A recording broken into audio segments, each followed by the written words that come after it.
And welcome back, everyone. This is the X Zone. I am Rob McConnell. We're coming to you from our broadcast center and studios in Niagara, Ontario, Canada. And you're listening to us on the X Zone Broadcast Network, Talkstar Radio Network, Mutual Broadcast Network, and on Simul TV. If you'd like to send me an email, xzone@xzoneradiotv.com. On all social media sites, X Zone Radio TV. And let me see here. The X Chronicles newspaper for February, March is going to be available at xchroniclesnewspaper.com on Friday.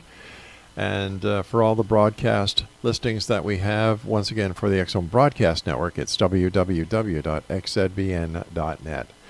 Steve Bhaerman is my special guest this hour, X Zone Nation. He is an internationally known author, humorist, and workshop leader.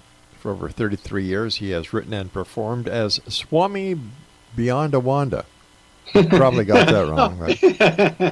Beyondananda. You couldn't have a Swami Smith, could you? Oh, no. Anyway, the Cosmc comic. Swami's comedy has been described as both comedy disguised as wisdom and wisdom disguised as comedy. Marianne Williamson has called him the Mark Twain of our generation. On the serious side, Steve has co-authored Spontaneous Evolution, Our Positive Future, and A Way to Get There From Here with cellular biologist Bruce H. Lipton. Steve's radio show, Wikipolitiki, can be heard on Om Times Radio. And joining me now is Steve Bhaerman. And Steve, thanks for joining us tonight. Oh, you're welcome. Pleasure to be here and there. And everywhere. Sounds like a Beatles song, doesn't it? Here, there, and everywhere. Exactly. Hey, listen, tell us about the creation of the Swami, and how did you get to his name, Beyondananda? Beyondananda. Well, you know, it's funny. I got struck by enlightening during a brainstorm. I was living in Ann Arbor, Michigan. I was working on a funny paper for the other people I work with at the Department of Parks and Forestry in Ann Arbor, Michigan. And I'm sitting there, and all of a sudden this name flies into my head, Beyondananda. Now, those who have gone into the whole Swamidom recognize that Ananda means bliss. And a lot of the Swamis have Ananda after their names. There's Yogananda, Muktananda, Satchidananda, Kriyananda, and on and on and on and on. And I heard the name Beyondananda, and it made me laugh.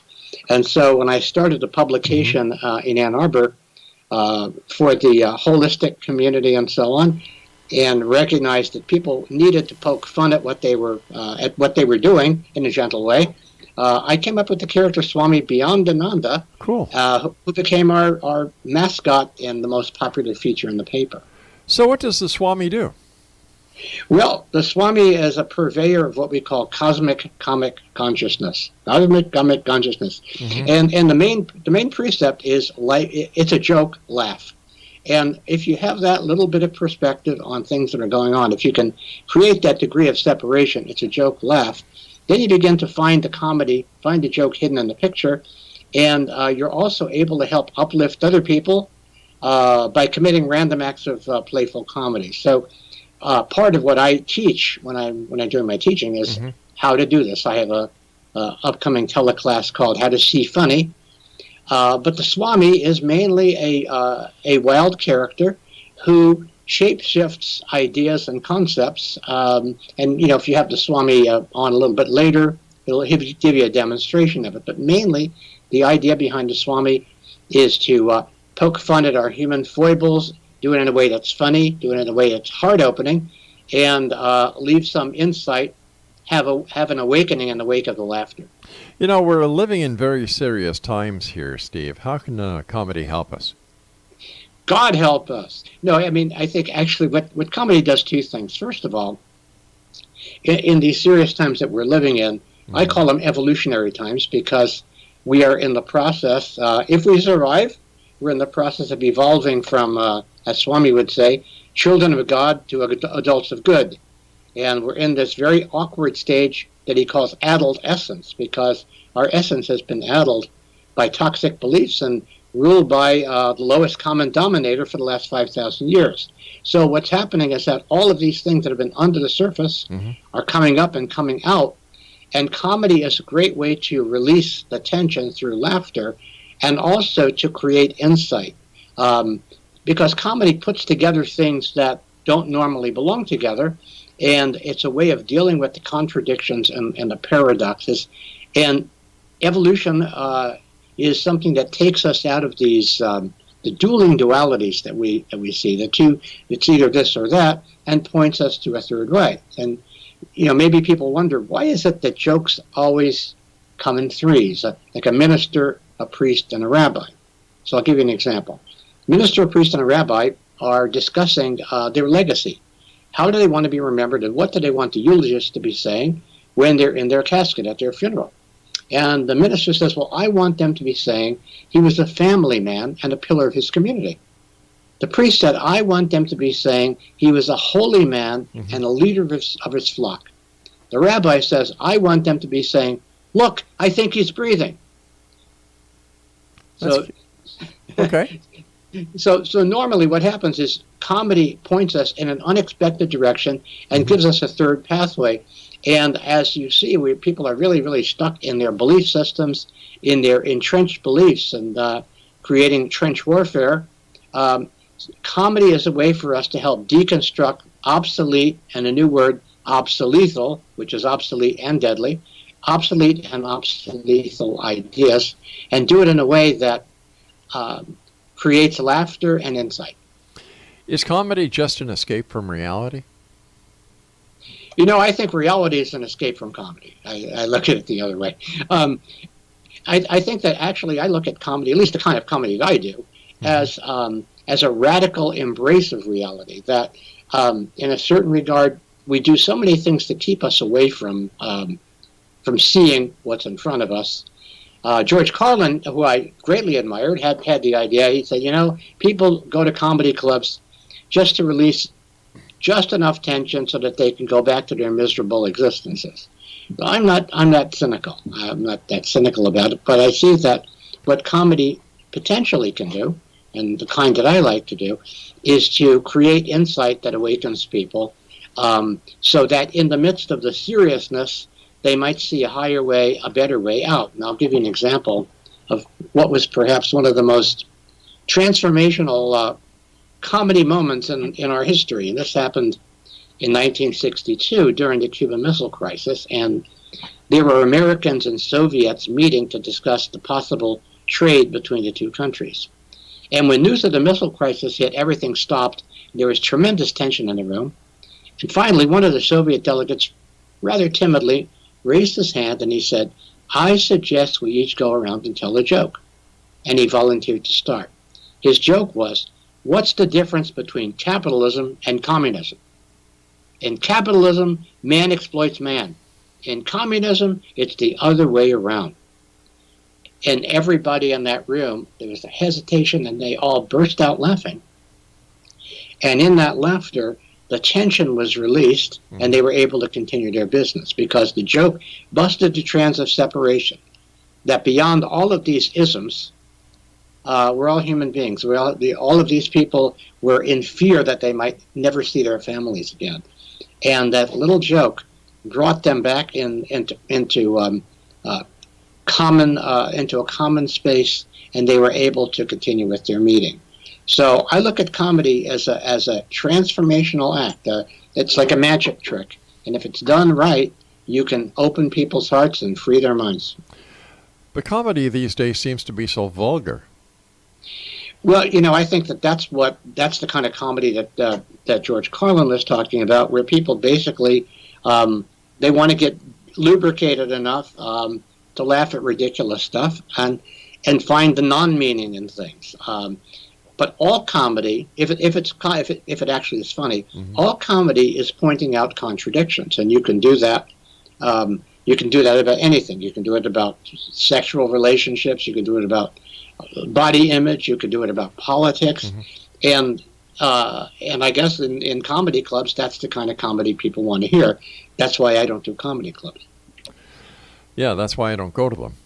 Yeah. Hey, that's why I didn't meet you at one. There you Neither go. of us were there. Right, all right, exactly. stand by. We've got to take our break.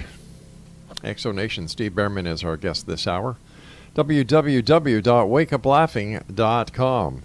This is the X Zone. I am Rob McConnell, coming to you from our broadcast center and studios in beautiful Niagara, Ontario, Canada. Now, if you'd like to find out about the broadcast schedule we have for you on the X Zone Broadcast Network, visit www.xzbn.net. And for the X Zone TV channel on, let me see here, Simul TV, visit www.simultv.com, and in the search engine, just type in X Zone. I'll be back on the other side of this commercial break. Don't go away.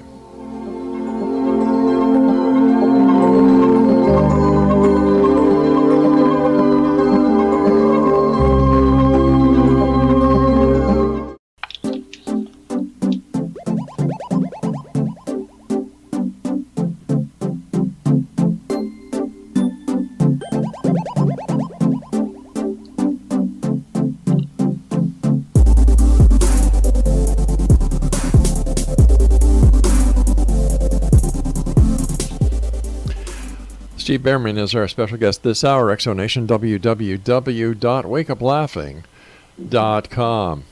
Several years ago, Steve, you wrote a book with, Bruce Lipton, Spontaneous Evolution. What's that book about, and is it pertinent in today's society? Well, it's both pertinent and it's a bit impertinent, too.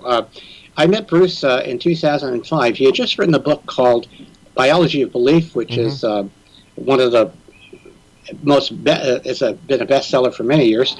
And Biology of Belief talks about how our beliefs and perceptions impact our health, our lives, and the outpicturing of our lives and world. And Bruce and I began a conversation about what if we applied the ideas in Biology of Belief to society in general, to our collective beliefs. And the result is spontaneous evolution. And we have three sections of the book. The first is the what so section, the second is the so what, and the third is the now what. And in the what so section, we talk about how beliefs and perceptions change over time and how they are largely unconscious to us. I mean, a lot of things, that 95% of who we are and what we do is below the conscious level. And so often we'll read books and we'll go to a seminar. We want to change something in our lives, but because of the very deep prior programming, we're not able to make the change. And so this book talks about how to do that, and it also talks about how we've been, in a way, hoodwinked into accepting beliefs that are not quite true, that are obsolete, and then it points us in the direction of a healthy future, where we actually, we call it changing the guard and regrowing the garden. Changing the guard, meaning removing the century beliefs that are limiting to us and replacing them with visionary beliefs that'll bring about the world that we all know is possible. One of the things I can say about that is that as an evolutionary biologist, Bruce maintains that the next stage of human evolution, it doesn't have anything to do with artificial intelligence, but it has to do with real intelligence. And it has to do with recognizing that we're all cells in a superorganism called humanity. And that at a certain level of population, the structures in biology, the structures have to change. I mean, if you think about it, imagine that we were living in a hunter-gatherer society, and every morning 8 million New Yorkers would be trudging up to Westchester County to forage for food. At that kind of scale, that's a ridiculous way of organizing. And so at the scale that we are right now, the way that we have of organizing, which is me or you, dominate or be dominated, fundamentally how we humans are organizing right now, is the equivalent of autoimmune dysfunction in the body politic, in that healthy cells are destroying other healthy cells to the detriment of the whole system.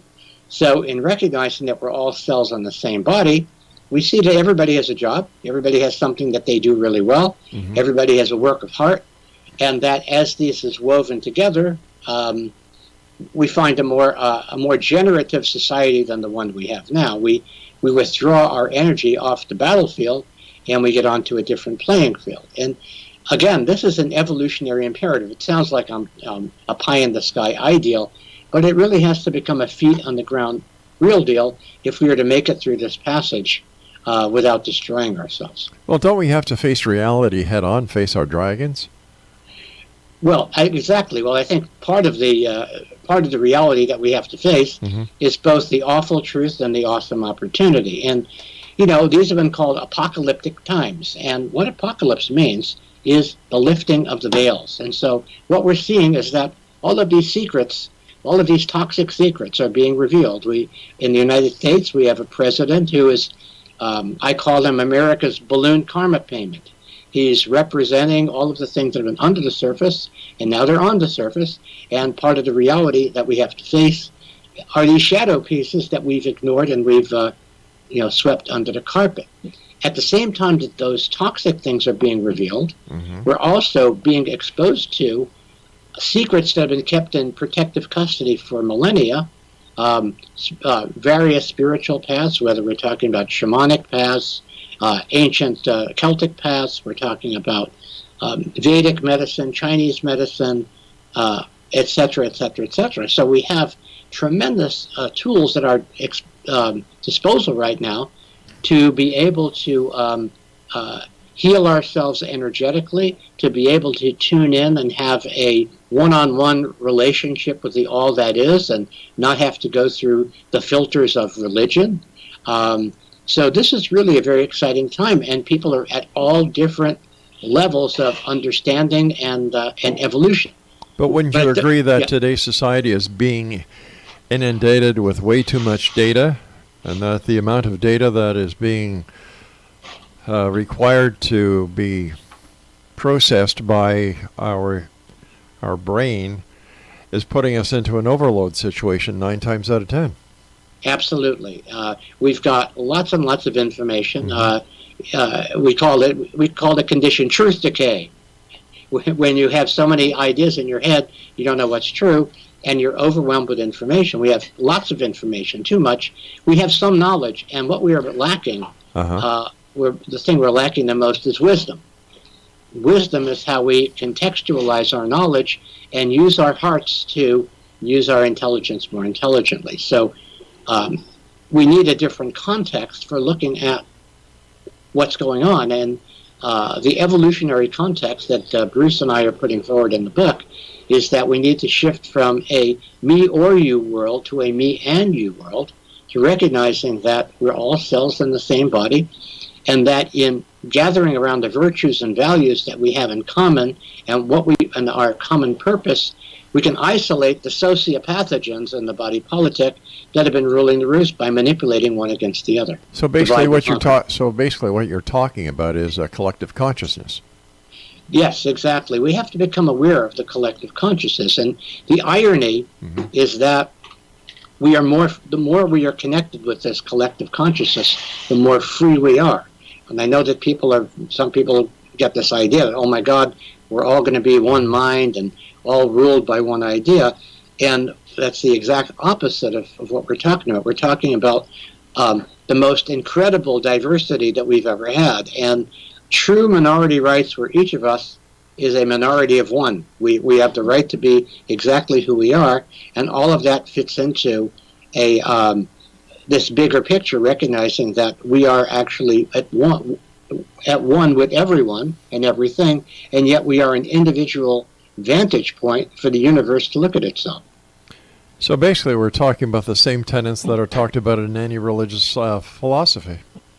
Exactly, but what happens is what the dogma tends to overrule everything, and people get caught up in this in the trivia of it. Alan Watts said that most people prefer to worship the finger rather than noticing where the finger is pointing. So in every religion, it was founded on a significant experience and connection with the ineffable, and it loses something in the translation. Some wise guy said that spirituality is our connection with the divine, and religion is crowd control.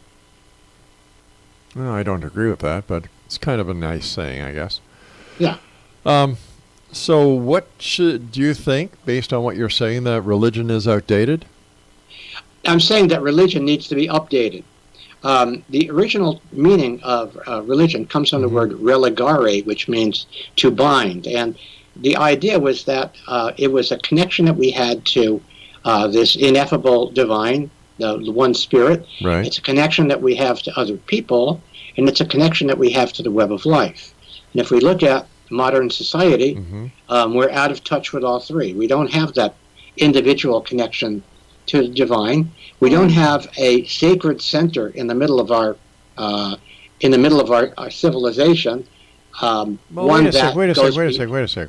Hold on here. Yeah. I know a lot of people who have a direct connection with the divine of their own philosophy. I know people who claim to have a direct connection with God, a connection with Jesus. Oh, absolutely. And as far as the center, that's what they call the church, or the synagogue, or the mosque. So what are we saying here? I'm having a bit of a problem trying to get to the crux of the matter. Okay, well, I'll uncrux it if I can. Sure. It is the church and the synagogue and the mosque and the place in nature, and it's where it includes and transcends religion and non-religion. So when people have that experience of connection, that's exactly what I'm talking about. But we don't have a common language that translates between all of these different systems. We don't? That are all going in the same way, all going in the same direction. So what's wrong with individuality? I think individuality is great. So if we're not going all in the same direction, we're being individuals. What's wrong with that? We're being individuals, and we each have our individual connection with whatever that is. Yeah. When we begin to recognize that the commonality of that connection, even though it's totally unique, as the Swami says, each of us is totally unique, just like everybody else. When we recognize that that total uniqueness that we have, and our unique way of relating to whatever that is. All right, stand by. We've got to take our commercial break with the news at the bottom of the hour. And Nation, Steve Bhaerman and I will be back on the other side of this break as we continue here in the X Zone from our broadcast center and studios in Niagara, Ontario, Canada. I'm Rob McConnell. Don't go away.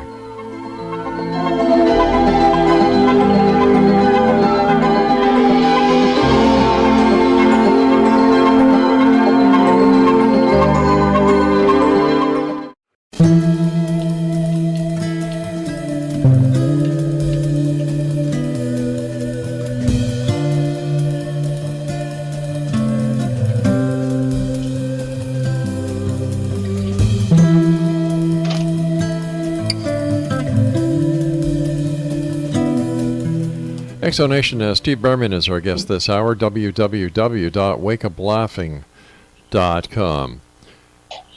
So, all right, help me understand this, that when we're talking about we're all part of the same, but, we can't be individuals because if we're individuals, we're not part of the same. I don't understand the This is it's the perfect paradox. Just like comedy is a paradox, it's a perfect paradox.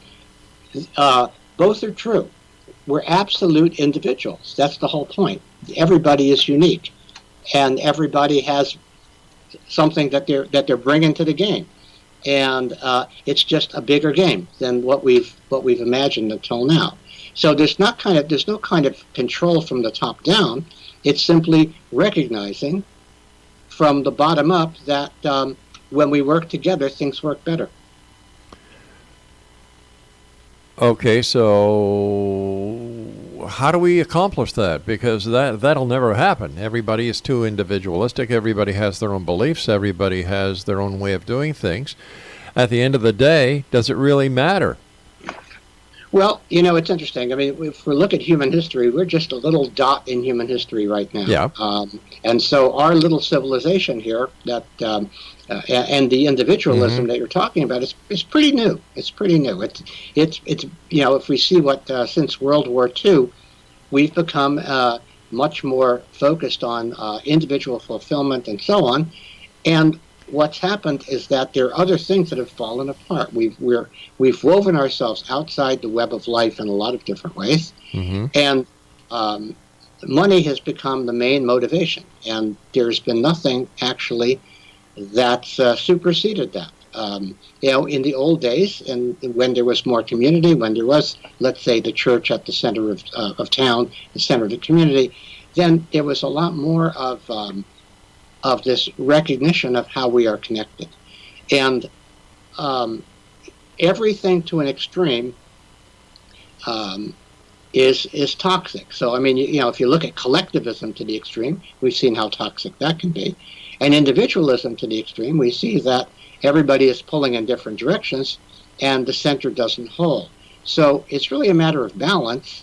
And I think if we want to look at where the balance comes from, it ultimately comes from each individual. It comes from individuals having that realization of what their own connection is, what their own purpose is, and recognizing that if this is woven into a greater purpose, then things work better.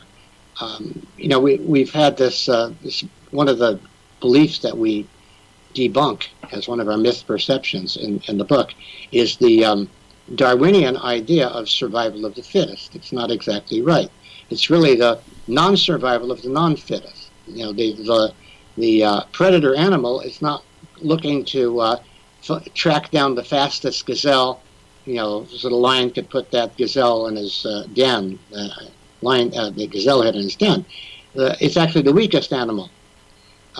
So it's not really the survival of the fittest. And what we find in most ecosystems, that it's the thrival of the fittingest, that those entities that fit into the environment, that are in harmony with the environment, that create rebalance in the environment, those are the ones that thrive. And if we're looking at the various crises that our species is going through right now, it certainly looks like the Earth is trying to kick us off the planet. But isn't that just a part of evolution, what we're going through now?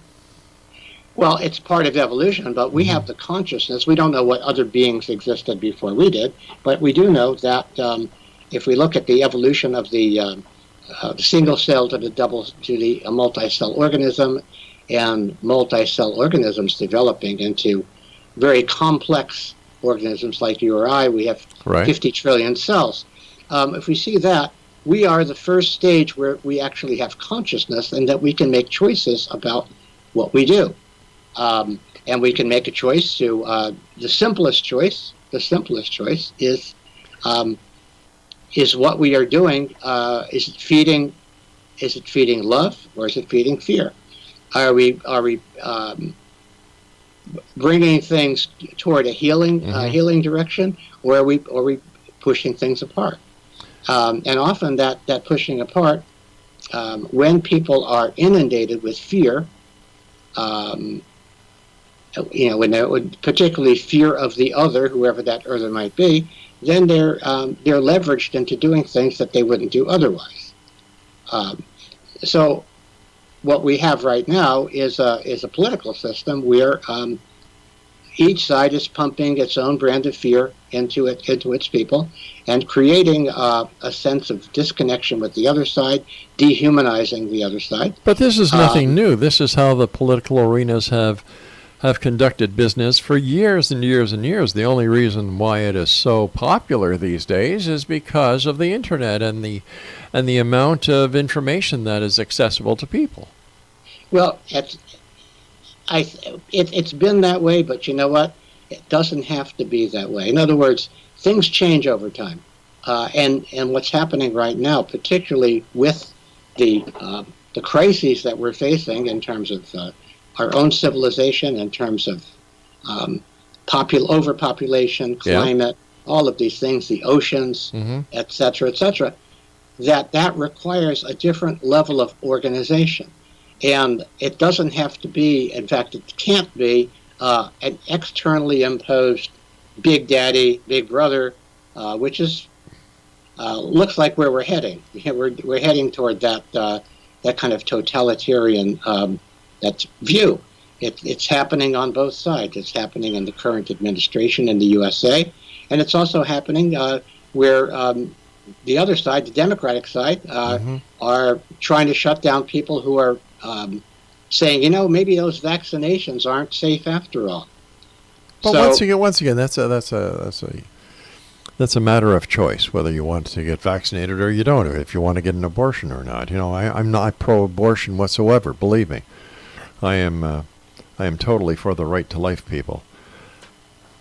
But the point is that when something becomes the law, like it is in California now, vaccinations are mandatory in California. Well, vaccinations are mandatory here in Canada too. Big deal. Well, big deal. So what? If you want to go to school, you have to have your child vaccinated. Okay, fine. I'll go with the flow. All my kids have been vaccinated, and all 6 of them, and all our grandchildren have been vaccinated. My wife's a medical professional, and she believes in the vaccination. So what's the problem? Well, the problem is that there are vaccinations that are not safe, and that there have been studies that have been run by the medical industry that have repressed information on that. Well, there's conspiracy in everything, and a study is only as good as the people who do it. And in order to take validity of any study, you have to understand the motives behind the person who is making the study against a study, who's making a study against it. It's a never-ending circle. Yeah, it's a never-ending circle, and the thing is that at this point, we may be coming to a point where things are spinning in such a direction that there's an actual center that we just don't have, and the ways that we have of organizing ourselves at this point seem to be outdated and need an upgrade. Such as? Well, for example, the way that, I don't know how your government is working up there, but I think that here we basically have corporations and the mainstream media pretty much controlling everything and determining what the parameters of discussion and debate are. Well, when it comes to the media and how people perceive it, there's a very simple solution. If you don't agree with what the media is doing, don't read the newspaper that is either right-winged or left-winged. If you've got a right-wing or a left-wing TV channel on, you don't want to watch it, shut it off. Same thing goes for the radio. Well, that's a good recipe for not getting upset. But the point is that, sometimes if we ignore things, if we ignore a condition, it gets worse. And so I think we've had that where people have tuned out certain things. Well, I don't want to look at it. Yeah. I don't believe that, so I don't want to look at it. But nonetheless, it makes a difference in how the external society is working. The only time it makes a difference is when the person actually gets off their butt and goes and votes. There's a lot of armchair politicians out there, and these are the people who refuse to run for office. These are the people who refuse to go to rallies. These are the people who refuse to sign petitions. These are the people who would rather sit on their butts, drink their beer, and just talk a mean game and absolutely do nothing about it. Well, I think that the internet has certainly facilitated that. Of course it has. Facilitated people simply slinging insults at one another. Yep. And, and that's part of the polarization, because it's mostly fighting straw men. You're creating straw men that don't really exist on the other side, and then fighting that. And so what I'm saying is that there's a lot of energy that's wasted on that battlefield that could be better used. I agree with you. Stand by. We've got to take our final break. In X Zone Nation, Steve Bhaerman is our guest. www.wakeuplaughing.com. And let me see. So many things to talk about these days here in the X Zone.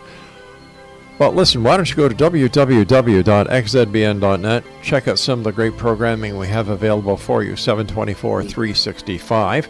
And also the X Zone TV channel, 7/24, 365 on Simul TV.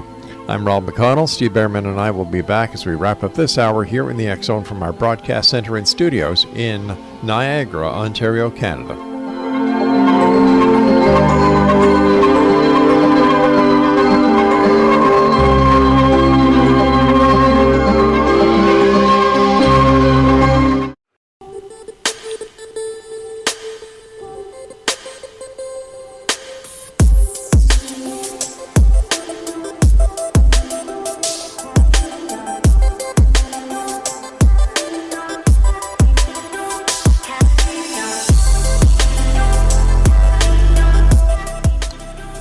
Steve Bhaerman is our guest this hour, www.wakeuplaughing.com. Steve, I understand that you were a political science major, and taking a look at the political scene as well as we touched very slightly on the media, but when it comes to fake news, what's your take on it? Well, I think that it's true. I did major in political science, although I never got quite so far as to dissect a politician. Never quite got there.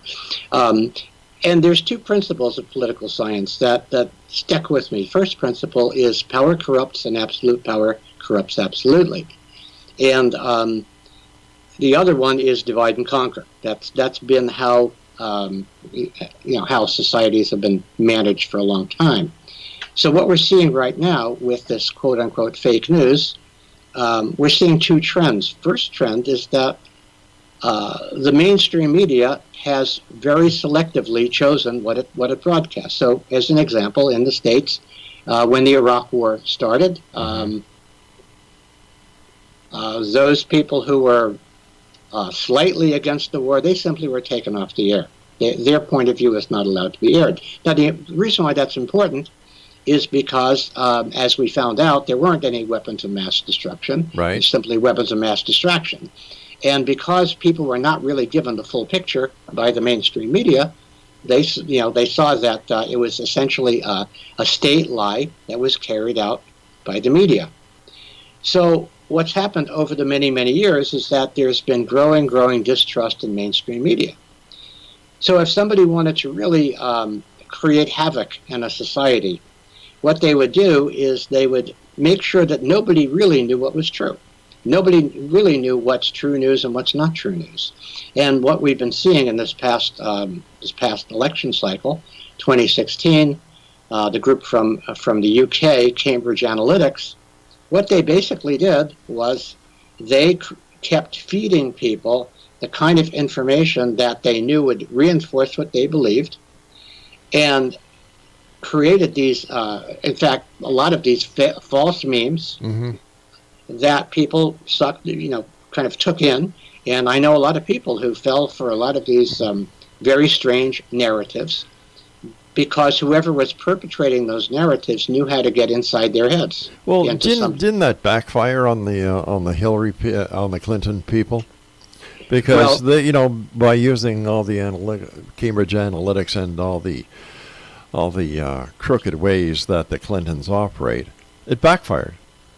Trump got in with it was done by Trump. It was done by Trump. That's who benefited by it.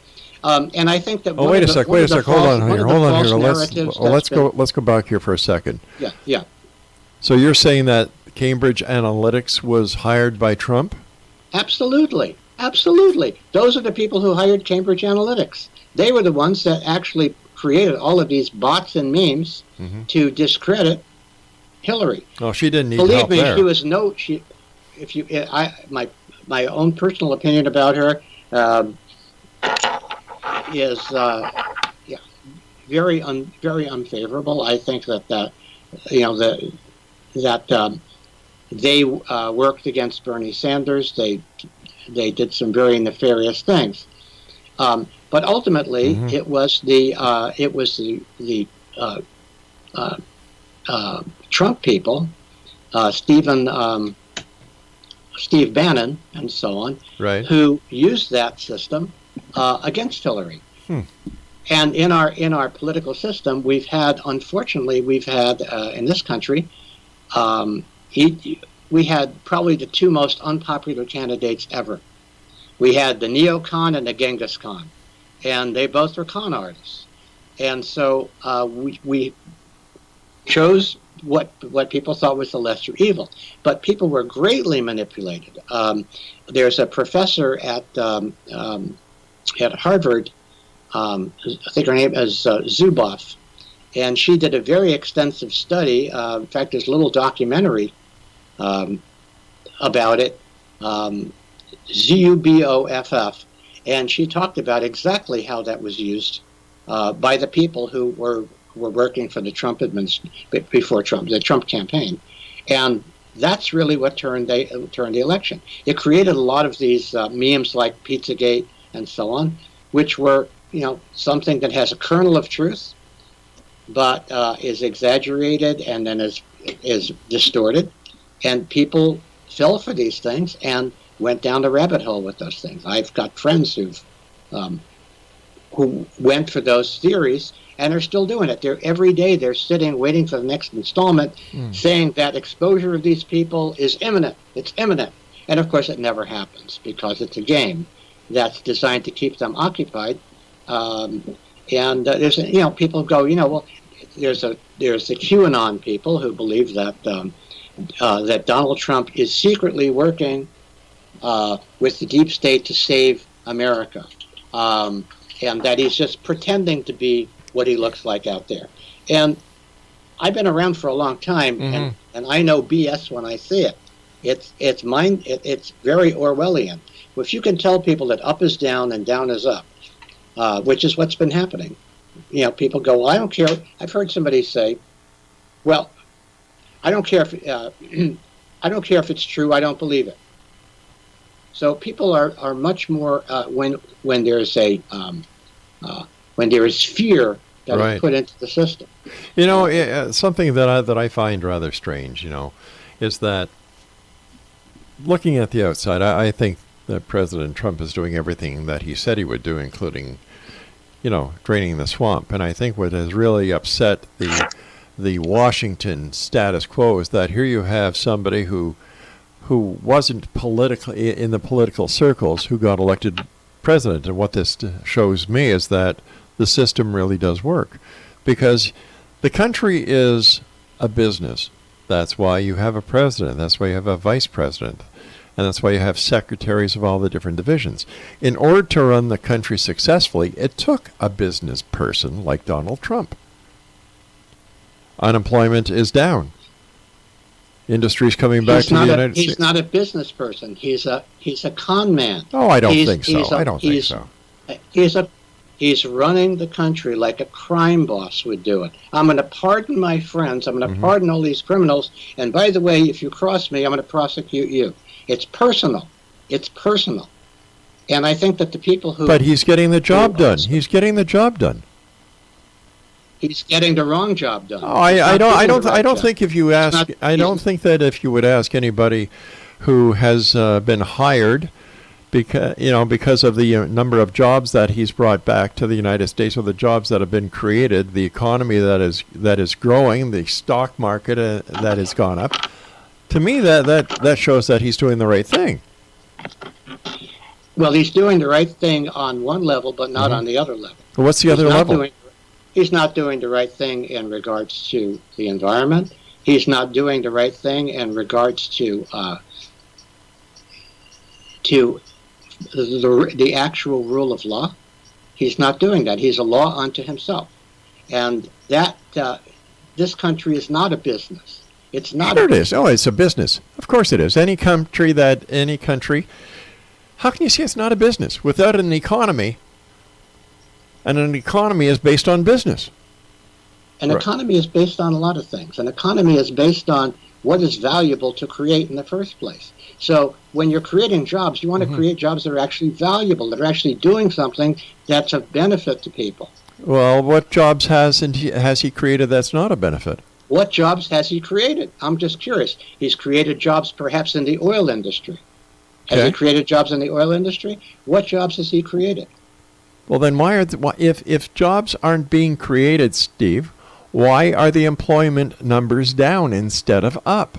Because there are people who are homeless and not even looking for a job. 40% of people in America are paycheck to paycheck, and many of them without the paycheck. Many of them without the paycheck. And people are just, they're falling by the wayside and giving up.